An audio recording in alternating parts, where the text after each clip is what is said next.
Essa história de que Fernando Diniz pediu a contratação de Germancano é real?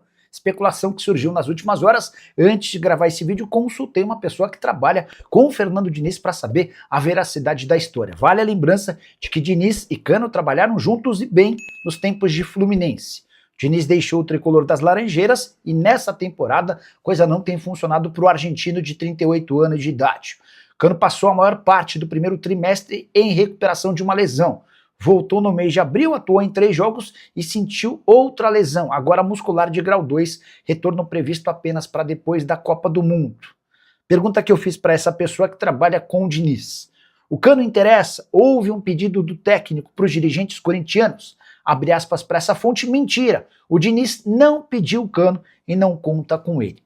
Germancano, cujo contrato no Fluminense se encerra em dezembro de 2027, salário na casa dos 750 mil reais por mês. Acho até que o Fluminense adoraria negociá-lo, porque já tem outros 2 centroavantes em melhor condição física e talvez até técnica, Castilho e John Kennedy. Mas não será no Corinthians que Germancano aparecerá. Deixa eu começar com uma informação de ontem. Durante a live, vocês me perguntaram, não lembro quem me perguntou, como é que ficou a situação do Kaká em relação ao Vitória. Ele jogou contra o Corinthians, vai ter a multa, não vai? O Vitória, ao comprar o Kaká, não precisa pagar a multa. Eita. Eu mandei essa mensagem para uma fonte do Corinthians, que acabou me respondendo só depois da live, através de um áudio. E eu fiquei de postar no vídeo hoje, mas acabei com outros assuntos não falando sobre o tema. Então a gente já começa com essa informação importante. O Vitória ainda não fez o pagamento da multa de R$1 milhão pela utilização do Kaká, tá? Esse é o primeiro ponto. E o Vitória precisa fazer esse pagamento. Ainda que compre o atleta, isso não tem nada a ver com a multa pela utilização do atleta. Então isso já está sacramentado, mais cedo ou mais tarde o Vitória vai ter de fazer o pagamento de R$1 milhão. A fonte do Corinthians com quem conversei ainda contou que se o Kaká participar de 60% dos jogos até o fim da temporada, o Vitória ainda é obrigado a comprar o Kaká. Eu mandei mensagem para essa fonte para perguntar sobre os valores. Tá bom, mas qual seria o valor da compra? E aí a pessoa não mais me respondeu. Quer ver? Ó, são duas coisas distintas. A multa é uma coisa, comprar é outra. Elas não são relacionadas. A multa vai ter de pagar de qualquer jeito. Botou o jogador jogar, vai ter que pagar. Ao final do contrato, se o Vitória ficar na Série A. Então é isso. Ó. Então é assim, ó. Se o Vitória ficar na Série A e o Kaká disputar pelo menos 60% das partidas, o Vitória tem a obrigação de comprar. Deixa de ser uma opção de compra e passa a ser uma obrigação. Então a gente já começa com essa informação exclusiva aí para vocês, tá bom?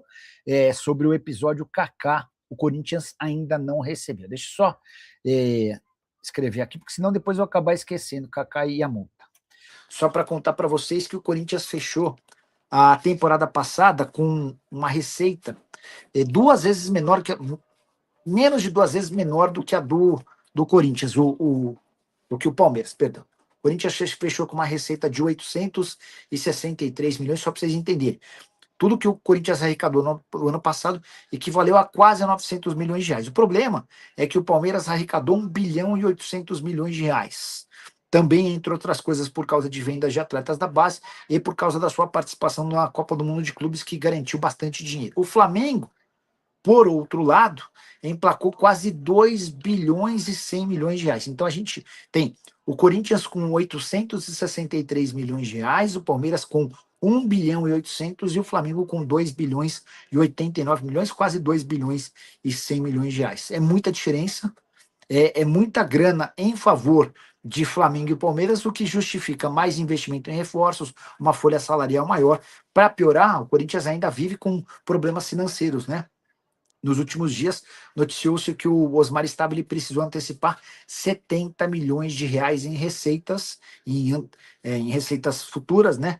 A maior parte de um acordo com a Esportes da Sorte, outra parte de recebíveis do acordo com a Nike. Enfim, só para vocês entenderem um pouquinho da dinâmica e das dificuldades que o Corinthians passa. Por falar em especulação, outra que surgiu nos últimos dias, o GE contou que o Viveiros, que é vice-artilheiro do Campeonato Brasileiro, interessa a Corinthians e Flamengo. Dá para cravar que não tem a mínima chance de o Viveiros virar reforço do Corinthians. Isso porque nos últimos dias o Atlético já recusou uma proposta de 18 milhões de dólares ou 90 milhões de reais. Essa oferta veio de um clube da Europa, que não teve sua identidade revelada. Foi até o próprio Mário Celso Petralha quem fez essa revelação. Petralha estava participando de uma reunião do conselho e disse: ó, recusei uma proposta gigante. E aí o pessoal aplaudiu ele, aquela coisa de política de clube de futebol no Brasil, né? Só com a lembrança de que depois de recusar essa proposta de 90 milhões de reais, dá para imaginar que o Atlético vai pedir 100, 110, 120, e hoje o Corinthians não tem condição de fazer um investimento desse tamanho. Viveiros, colombiano, 25 anos de idade, ele havia sido comprado por 27 milhões e meio de reais. O contrato dele só se encerra em 2028, tá? Temporada atual de 14 jogos, 7 gols e uma assistência. E é uma curiosidade, dos 14 jogos, 12 foram pelo Campeonato Brasileiro, com 6 gols. Ele jogou só 2 partidas no Campeonato Estadual, 2 ou 1. Depois eu vou dar uma checada para vocês, tá bom? O perfil de reforços do Corinthians, como eu já adiantei no almoço com a Fiel, vai ser um perfil de reforços, né, mais modestos. Vitor Sá, enfim, opções de mercado, e a maioria jogadores que não estão empregados, ou até todos, né? Jogadores que não estão empregados, livres no mercado, porque o Corinthians não quer pagar pelas transferências. A situação vai mudar caso o Corinthians venda, né, alguns de seus jogadores, Yuri Alberto, Breno Bidon ou André. Aí o Corinthians pode, claro, né, vai ser obrigado, na verdade, a repor a altura, porque como a gente já tem trazido aqui no canal, e o Osmar confirmou, o presidente Osmar Stabile ontem à noite, dificilmente o Memphis deve renovar com o Corinthians. Jogadores que estão na pauta do Corinthians no meio do ano. Estão tanto na pauta que o Corinthians já sabe o salário deles, tá? Cebolinha e Victor Sá, ex-jogador do Botafogo, que está no Krasnodar da Rússia. O contrato dele até o meio do ano com o Krasnodar, fica livre no mercado, é do jeito que o Corinthians quer. É um jogador que o salário dele, não quiseram me falar, mas me deram a seguinte informação. Já sabemos o salário dele e é totalmente compatível com o futebol brasileiro e com a realidade do Corinthians. Então, o Victor Sá, problema de salário não vai ter, tá? Então, já é um jogador que avança um pouco mais. É claro que o Corinthians tem concorrência, então não dá para dizer que já dá para adiantar essa contratação. No caso do Cebolinha, eu achei o salário dele tranquilo, que passaram para o Corinthians 1,5 milhão. Cara, 1,5 milhão, nós estamos falando do Vitinho, que ganha 1 milhão, quase 1,2 milhões. E o Corinthians está avaliando a questão desse 1,5 milhão. O problema do Cebolinha não é nem tanto o salário, é quanto o Flamengo vai cobrar, né, para liberar o jogador, porque o Cebolinha tem contrato com o Flamengo até dezembro, até o final do ano, e pode assinar um pré-contrato no meio do ano. Tudo bem, Corinthians pode contratar para o ano que vem, mas a ideia era para essa temporada, disputar Libertadores, Copa do Brasil. E também o Cebolinha não pode atingir os 12 jogos, né, o limite de jogos aí no Brasileirão com a camisa do Flamengo. 1,5 milhão. Eu achei que o Cebolinha, enfim, até ganhava um pouco mais aí no Flamengo.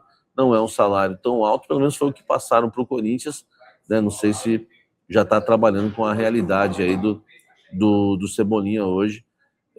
Enfim, cobrar um pouco mais baixo aí para jogar no Corinthians, tá? Porque o salário dele eu já ouvi também lá no Flamengo, que era de 2 milhões, né? Enfim, mas pelas conversas, 1,5 milhão talvez fecharia.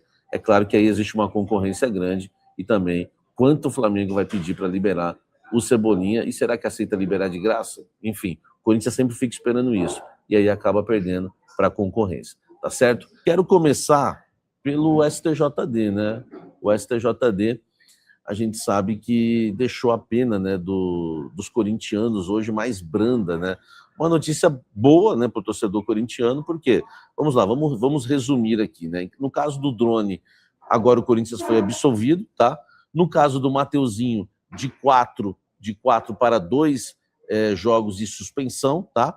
E no caso do Hugo Souza, de 2 jogos, né, partiu para uma partida apenas, tá? Caiu para uma partida apenas. E na perda de mando, né, que o Corinthians tinha perdido o mando de campo, agora foi revertida para fechamento do setor oeste inferior. Então, o Wesley Calcin, que tem cadeira, não vai poder ir no jogo, tá? Corinthians e São Paulo. Então, tem uma pena aí, mas não é a perda do mando de jogo.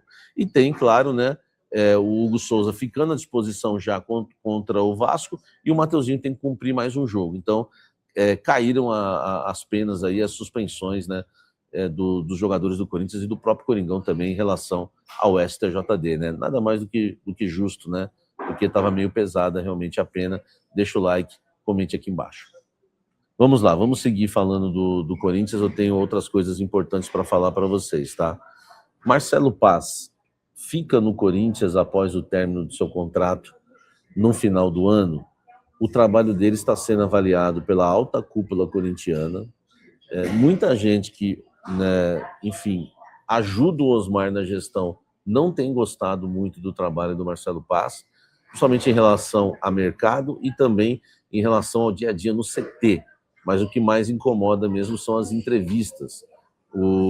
Dentro do Corinthians, né, causa um incômodo, né, no Parque São Jorge, o fato de, às vezes, o Marcelo Paz aparecer para dar entrevista sem comunicar, sem avisar, por exemplo, a alta cúpula corintiana e até o presidente Osmar Stabile, tá? É claro que isso é uma reclamação de quem está em volta, né, do Osmar e não do presidente corintiano, tá certo? Enfim, hoje o trabalho não agrada muito. Se o contrato talvez terminasse agora, ele não renovaria, mas, né, o Corinthians não renovaria com ele.